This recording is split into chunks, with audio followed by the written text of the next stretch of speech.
Assalamualaikum everyone, welcome back to my YouTube channel Easy English Academy, and in this video we are going to learn objective and subjective case of noun and pronoun. So keep watching and like the video if you find it helpful. Let's quickly start the video. तो सबसे पहले हम देखेंगे what is mean by case. So case is the position of noun और pronounce in a sentence. कि किसी sentence के अंदर हम नाउन या प्रोनाउन को कहाँ पे किस तरह से यूज़ करते हैं, उसकी क्या पोजीशन होगी. Either it's coming as an object और we use it as a subject. तो ये जो उसकी पोजीशन होगी that will decide its case. तो पोजीशन ऑफ नाउन और pronoun in a sentence is called case.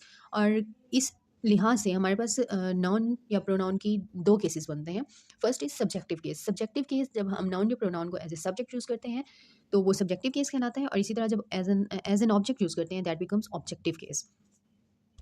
तो सबसे पहले हम देखते हैं सब्जेक्टिव केस क्या होता है. When a noun comes at the place of subject. कि जब कोई नाउन या pronoun as a subject use किया जाता है that becomes a subjective case of the noun.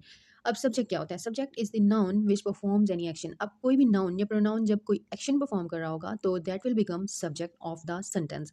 तो जो जब कोई नाउन या प्रोनाउन एक्शन परफॉर्म कर रहा होगा that will become subject and subject will become the subjective case of any sentence. इनके लिए जो वर्ड्स हम यूज़ करते हैं that are I, we, they, you, he, she and it. तो ये हैं तमाम सब्जेक्टिव केसेस ऑफ नाउन और प्रोनाउन. इसके हम एग्जांपल्स देखते हैं. सबसे पहले है आई किल्ड द स्नेक.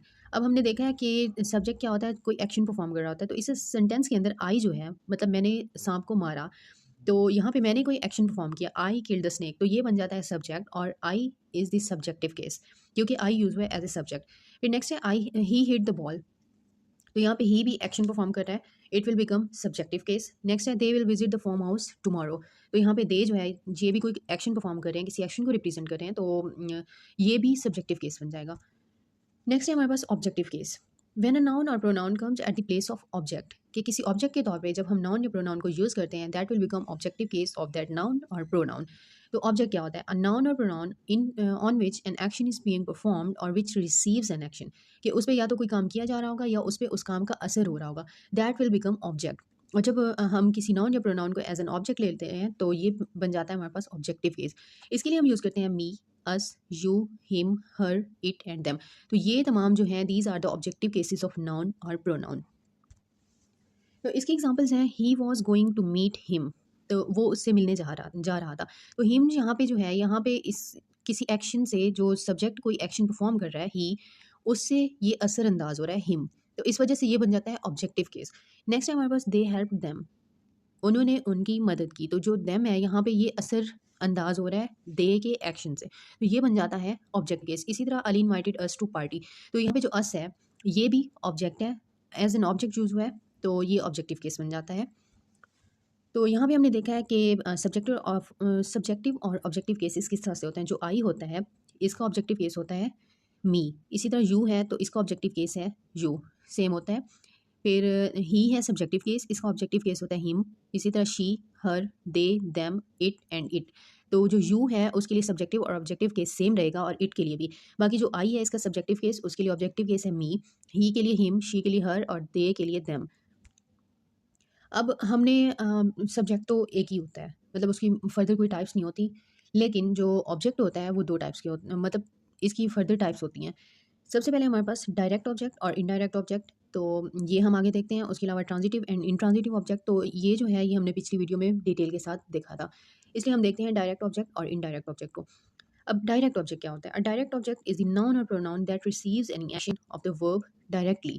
कि कोई एक्शन परफॉर्म किया जा रहा है और उसका डायरेक्ट असर हो रहा है किसी नाउन या प्रोनाउन के ऊपर, तो दैट बिकम्स डायरेक्ट ऑब्जेक्ट. अब it answers the question what and home. कि ये जो होगा direct object, it will be giving the answer of what, कि क्या हो रहा है और किसके ऊपर हो रहा है आफ्टर द वर्ब, और ये वर्ब के बाद होगा. इसके एग्जांपल्स हैं she gave her brother a book. अब यहाँ पे जो ऑब्जेक्ट चूज हुए हैं वो दो हुए हैं, ब्रदर एंड बुक. तो हम इसको अगर हम ब्रेक डाउन करते हैं तो देखते हैं शी गेव अ बुक. अब यहाँ पे अगर हम हर ब्रदर रिमूव कर देते हैं, इसको इग्नोर करते हैं, तो ये बन जाता है शी गेव अ बुक. अब मेनली जो एक्शन परफॉर्म हुआ है वो बुक के ऊपर हुआ है. तो लेकिन हमने यहाँ पे एक और ऑब्जेक्ट यूज़ किया है हर ब्रदर. तो इस तरह से जो हर ब्रदर है ये इनडायरेक्ट ऑब्जेक्ट हो जाता है और जो बुक होता है ये डायरेक्ट ऑब्जेक्ट हो जाता है. तो बुक के ऊपर एक्शन परफॉर्म किया जा रहा है डायरेक्टली. इसी तरह नेक्स्ट है हमारे पास Ali bought new house for his family. तो अली ने अपनी फैमिली के लिए नया घर खरीदा. अब यहाँ पे न्यू हाउस जो है यहाँ पे ये डायरेक्ट ऑब्जेक्ट है क्योंकि यहाँ पे डायरेक्टली इस पे कोई वर्क किया जा रहा है कि घर को ख़रीदा गया. किसके लिए ख़रीदा गया? For his family. तो जो फैमिली है ये इनडायरेक्ट ऑब्जेक्ट है क्योंकि इस पर डायरेक्टली कोई वर्क नहीं हुआ। तो ये बन जाता है न्यू हाउस डायरेक्ट ऑब्जेक्ट, और जो हिज फैमिली है इस पर डायरेक्टली कोई एक्शन परफॉर्म नहीं हो रहा, इसलिए ये बन जाता है इनडायरेक्ट ऑब्जेक्ट। नेक्स्ट है हमारे पास indirect object. An indirect object tells to whom और for whom the action is done. अब जो इनडायरेक्ट ऑब्जेक्ट होता है इसमें हम देखते हैं कि किसके लिए किया जाता है कोई काम, या किसके लिए हम कोई एक्शन परफॉर्म करें। It usually appears between the verb and direct object.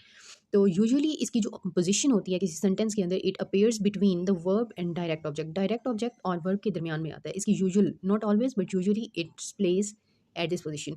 तो इसकी एग्जांपल्स हैं she wrote a letter to her friend, कि उसने अपने फ्रेंड को लेटर लिखा। अब यहाँ पे शी रोट अ लेटर, मेन तो यहाँ पे जो ऑब्जेक्ट है दैट इज़ लेटर, के जो लेटर है उस पर कोई वर्क किया गया है। लेकिन टू हर फ्रेंड जो आया ये इनडायरेक्ट ऑब्जेक्ट है कि इस पर डायरेक्टली कोई काम नहीं हुआ, लेकिन ये इसके लिए किया गया है। जैसे हमने देखा है for whom the action is done, to whom कि किस पे असरअंदाज हो रहा है या किसके लिए हम कर रहे हैं।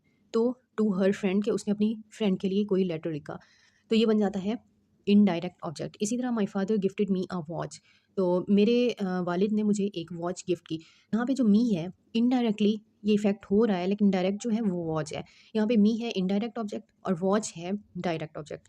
तो ये था एक detail lecture on objective and subjective case of pronoun and noun. तो इसमें अगर आपका कोई क्वेश्चन है, कोई कन्फ्यूजन है, तो you can ask me. And take care and अल्लाह हाफिज़।